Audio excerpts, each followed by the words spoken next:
Eu odeio a menina depressiva da sala. Sou trouxa por isso? Tem uma menina na minha sala que é aquela típica menina depressiva que só quer chamar atenção.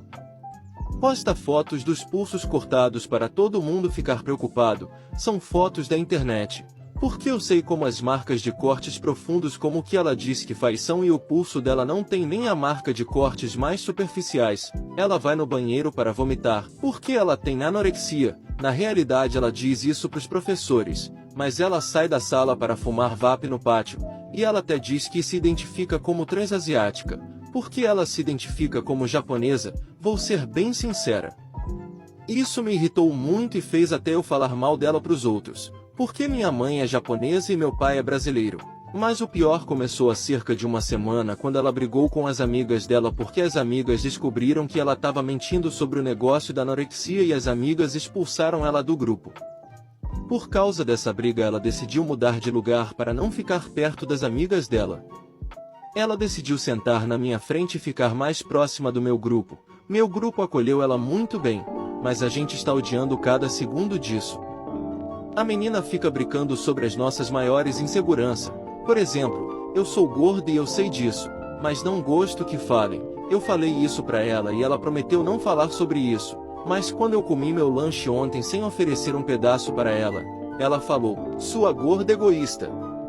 Você sabe que eu tenho anorexia e fica comendo na minha frente sem consideração nenhuma pela minha saúde mental? Tomará que você morra de obesidade morbida, Moby Dick. Eu tinha contado pro meu amigo que me chamavam de Moby Dick na minha antiga escola e ela provavelmente ouviu porque ela estava perto na hora que eu contei, mas eu tenho certeza que nem eu nem nenhum dos meus outros amigos contou pra ela. E ainda por cima, meu melhor amigo, que já estava com raiva dela ter me chamado se gorda, zoou o fato da menina ter ido pra escola com uma blusa da Wandinha e a menina chorou e foi na coordenação falar que o meu amigo era um bully e ainda falou que o meu amigo mandou ela se matar. Ele nunca falou isso. Agora meu amigo, que é bolsista na escola, tá sendo ameaçado de perder a bolsa e ser expulso da escola por bullying. Eu tô errado por não gostar de gays perto de mim? Leia antes de julgar. Tenho 16 anos. E aconteceu que sofri uns 5 abusos. O primeiro abuso foi quando tinha 8 anos. Meio que uns meninos me chamaram pra dentro do mato e aconteceu aquilo que vocês já sabem. Não gostaria de entrar em detalhes. O segundo quando tinha 10 anos foi por um vizinho que era homossexual. Estava sozinho em casa na hora. E ele havia pedido um café pra mim. Quando ele entrou, fui com ele lá dentro da cozinha. Quando tava de costa, ele meteu a mão na minha boca. E depois colocou um pano nela, se abaixou e, sim, recebi isso que vocês estão pensando. Depois disso aconteceu 4 vezes, até ele se mudar, ele conseguiu ser meu babá, e simplesmente não conseguia olhar pra um gay e não ficar com nojo. O terceiro aconteceu 4 meses depois, foi com meu tio, ele fez a mesma coisa que o outro, a diferença é que ele não colocou um pano na boca, e depois disse que se eu falasse algo, ele cortava com a boca. Só aconteceu e mais nunca falei com ele ou alguém que tem um contato grande com ele. Após isso, né? Tinha feito um amigo que era homossexual. Ele é gente boa. Não tentou nada. Me tratava como um amigo. Sabe? O cara é gente boa. E eu fiquei menos homofóbico por causa dele. Mesmo assim, o quarto aconteceu uns 5 meses atrás. Foi bem triste comparado aos outros. Porque dessa vez estava com outro amigo. Ele estava do meu lado. Nós jogando numa lan house. Segurando sua artéria carótida e apertando A com os dedos. O sangue em sua túnica era do guarda. Quando esses 2 policiais chegaram, tiveram que levar esse agressor para o hospital mais próximo para cuidar dele. Aconteceu que ele nem era paciente da ala de metal. Ele veio visitar alguém e os guardas o mandaram voltar no dia seguinte. Então ele decidiu descontar sua raiva no guarda da minha filha. Mas então o policial pausou enquanto minha filha voltava, e então ele disse, sua filha me disse que você mostrou a ela como se cuidar em um par de minutos. Prática. Eu contei a ele sobre meu histórico militar. Então ele balançou a cabeça e perguntou, você poderia ensinar minhas filhas também?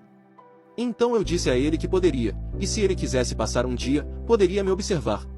Mas ele rejeitou essa ideia e sugeriu que eu fosse jantar em sua casa e mostrasse a eles depois. Pareceu-me bom, então concordei. Algumas semanas depois, foi combinado, e ele me deu o endereço. Era apenas em 2 subúrbios de distância, e eu fui dirigindo pouco antes do jantar ser servido. Mas quando cheguei à casa dele, havia pelo menos 50 carros de polícia estacionados na rua. Havia um policial que me indicou um local de estacionamento na entrada. Quando entrei na casa, havia todos esses policiais por perto, além de seus filhos e filhas. Esse policial havia mencionado em conversa histórias sobre minha filha e como ela tinha aprendido comigo.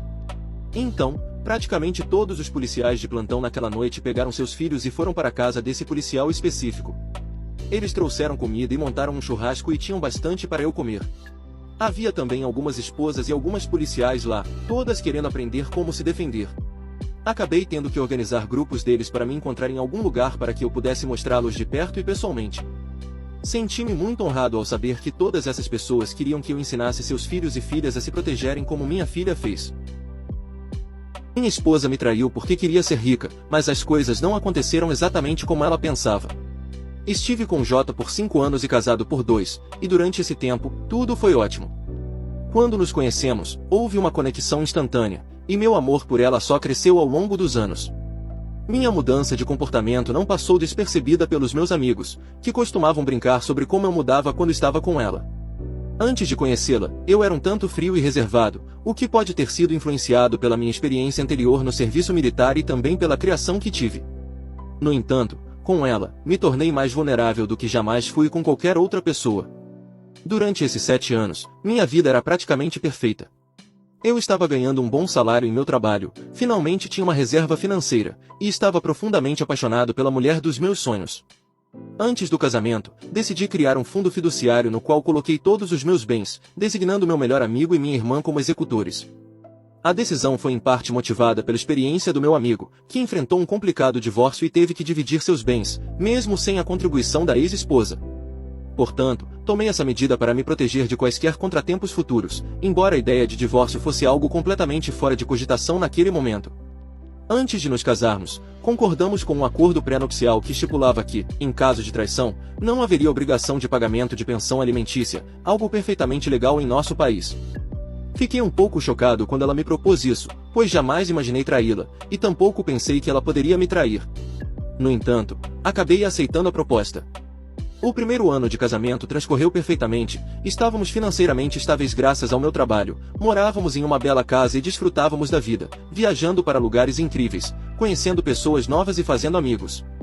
Infelizmente, o segundo ano não foi tão bom, já que eu estava dedicando uma quantidade considerável de tempo e energia ao trabalho para conseguir fechar um importante contrato para a empresa. Embora eu tivesse explicado a situação a ela pareceu compreender que, naquele momento, meu trabalho era a única fonte de renda para nós, pois ela não tinha planos de trabalhar, preferindo cuidar do lar. Percebi que o trabalho estava consumindo muitas das minhas energias, o que me deixava frequentemente exausto, mas eu me esforçava ao máximo para garantir que ela se sentisse feliz e satisfeita, mesmo durante esse período estressante de aproximadamente 6 meses. Muitas vezes, abri mão de minha vida pessoal para priorizá-la, evitando ao máximo que se sentisse sozinha e desamparada. Minha rotina consistia em acordar bem cedo, ir à academia, preparar o café da manhã, trabalhar, voltar para casa, preparar o jantar e dedicar um tempo a ela, deixando meu próprio relaxamento em segundo plano. Assim, as coisas seguiram dessa forma por 6 meses, até que finalmente fechamos o contrato e decidi reservar 2 meses de férias em seu destino favorito, Paris, a fim de aliviar o estresse e a tensão acumulados. As férias foram maravilhosas e me fizeram acreditar que nosso relacionamento estava mais forte e consolidado. Contudo, ao retornarmos, percebi que ela estava se distanciando, se mostrando mais fria e distante, além de passar mais tempo olhando para o celular do que conversando comigo. Tentei abordar o assunto várias vezes, mas a justificativa dela sempre era alegar problemas pessoais e estresse, o que me fez desistir de insistir no assunto. Esse comportamento se manteve por 6 meses. Um dia, tive uma reunião extremamente importante, na qual seriam anunciados os aumentos salariais. Estava nervoso, mas ao mesmo tempo animado, pois acreditava que finalmente meu trabalho árduo e dedicação seriam reconhecidos com um aumento significativo. De fato, meu salário aumentou em 30% devido à assinatura do contrato com o cliente. Após a reunião, compartilhei a notícia com meus colegas de trabalho, e todos concordaram que eu merecia alguns dias de folga para celebrar. Decidi então retornar para casa mais cedo naquele dia para compartilhar a ótima notícia com minha esposa, mas quando cheguei,